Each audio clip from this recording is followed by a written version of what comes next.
संग्रामपूर तालुक्यात अवैध गोवंश तस्करी विरोधात कडक कारवाईची मागणी। संग्रामपूर तालुक्यात अवैध गोवंश तस्करी वाढली। विश्व हिंदू परिषद व बजरंग दलाचे तहसीलदारांना निवेदन, कडक कारवाईची मागणी। संग्रामपूर तालुक्यातील अवैध गोवंश तस्कऱ्यावर तात्काळ कारवाई करा। ॲडव्होकेट अमोल अंधारे। संग्रामपूर तालुक्यातील तामगाव व सोनाळा पोलीस स्टेशन हद्दीत अवैध गोवंश तस्करी, कत्तल व गोमांस विक्रीच्या घटनांमध्ये दिवसेंदिवस वाढ होत असल्याचा आरोप करत ॲडव्होकेट अमोल अंधारे यांच्या प्रमुख उपस्थितीत तालुक्यातील विश्व हिंदू परिषद व बजरंग दल व सकल हिंदू समाज संग्रामपूर तालुक्याच्या वतीने तहसीलदार व तामगाव ठाणेदार यांना आज 10 फेब्रुवारी रोजी निवेदन देत तात्काळ कठोर कारवाईची मागणी करण्यात आली आहे। निवेदनात म्हटले आहे की संग्रामपूर तालुक्यात काही गावांमध्ये गोवंशाची बेकायदेशीर वाहतूक करून कत्तल केली जात असून मोटारसायकल व इतर वाहनांद्वारे गोमांसाची खुलेआम विक्री केली जात आहे। यामुळे कायदा व सुव्यवस्थेचा प्रश्न निर्माण होत असून स्थानिक नागरिकांमध्ये तीव्र संतापाचे वातावरण आहे। महाराष्ट्र पशुसंवर्धन गोवंश संरक्षण अधिनियम 2015 अंतर्गत संबंधितांवर कठोर कारवाई करून अवैध कत्तलखाने तात्काळ बंद करावेत। गोवंश तस्करी व मांस वाहतुकीसाठी वापरली जाणारी वाहने जप्त करावीत। तसेच पोलीस, महसूल व पशुसंवर्धन विभागाचे संयुक्त विशेष पथक स्थापन करून नियमित धाडी टाकाव्यात अशी मागणी संघटनांनी केली आहे। या संदर्भात प्रशासनाने तातडीने लक्ष न दिल्यास तालुक्यात कायदा व सुव्यवस्थेची गंभीर परिस्थिती निर्माण होऊ शकते, असा इशाराही निवेदनातून देण्यात आला आहे। यावेळी ॲडव्होकेट अमोल अंधारे, भारत बावस्कर, भीमाशंकर कातव, अविनाश भोपळे यांच्यासह तालुक्यातील सकल हिंदू समाज व विश्व हिंदू परिषद व बजरंग दलाचे मोठ्या संख्येने पदाधिकारी, कार्यकर्ते उपस्थित होते। दयालसिंग चन्हाण, संग्रामपूर, बुलढाणा।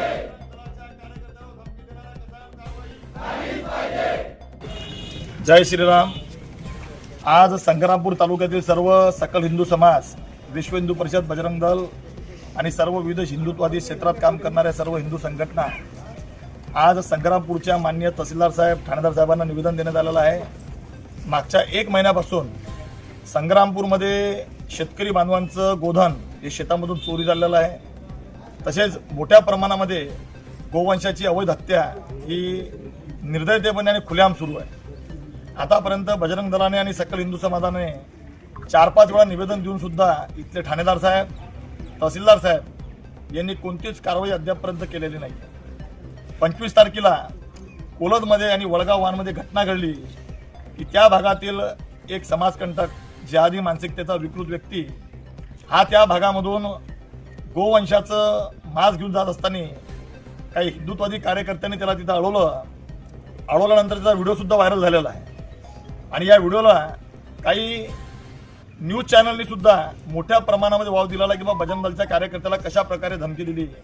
परंतु महाराष्ट्र राज्यामध्ये या महाराष्ट्र राज्याचे मुख्यमंत्री, उपमुख्यमंत्री माननीय एकनाथरावजी शिंदे साहेब यांनी गोमातेला राजमातेचा दर्जा दिलेला आहे। आणि महाराष्ट्र गोहत्या प्रतिबंधक कायदा 2015 ची अंमलबजावणी ही कडकपणे झाली पाहिजे, परंतु कुठेही ती होताना दिसत नाहीये। एवढंच नाहीये, ज्या कसाईंनी कार्यकर्त्यांना खुलेआम धमकी दिली, ज्या कसाईंनी खुलेआम सांगितलं की आता मी अवजार घेऊन फिरीन आणि माझ्या मदत आला तर मी त्याच्यावर कुठेतरी हल्ला करीन, एवढी मोठी धमकी दिल्यानंतर सुद्धा त्याच्यावर फक्त NC दाखल होत। आणि हेच नाही तर काही विकृत व्यक्ती गोहत्या प्रतिबंधक कायदा महाराष्ट्रामध्ये लागू असताना अशा व्यक्तीचा सत्कार करतात। या लोकांवर सुद्धा कठोर कारवाई झाली पाहिजे। अशा जिहादी मानसिकतेने पिछाडलेल्या लोकांवर कठोरात कठोर कारवाई झाली पाहिजे। पुन्हा संग्रामपूर तालुक्यातल्या 70च्या 70 गावामध्ये प्रत्येक तहसीलवर, प्रत्येक ग्रामपंचायतवर निवेदन दिलेलं आहे, प्रत्येक ग्रामसेवकाला निवेदन दिलेलं आहे, प्रत्येक पोलीस पाटलाला निवेदन दिलेलं आहे।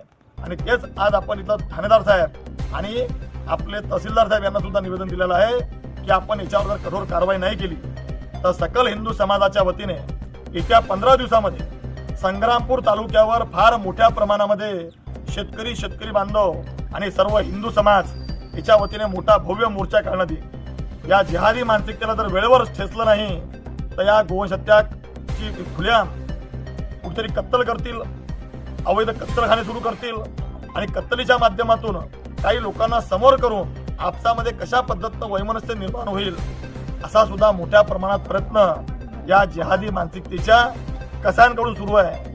माझी सर्वांना विनंती आहे, इथं आलेल्या कार्यकर्त्यांना सुद्धा विनंती आणि शांततेचं आव्हान आहे की आपण सर्वांनी कुठेही कायदा सुव्यवस्था प्रश्न निर्माण न होता शांततेने हा आपलं आंदोलन आपण सरकार दरबारी मांडू. आणि जर शांततेच्या मार्गाने होत नसेल या छत्रपती शिवाजी महाराजांच्या महाराष्ट्रामध्ये तशाच तसं उत्तर देण्यासाठी सर्व कार्यकर्त्यांनी सज्ज राहावं असं सुद्धा आवाहन करतो. थांबतो. जय श्रीराम.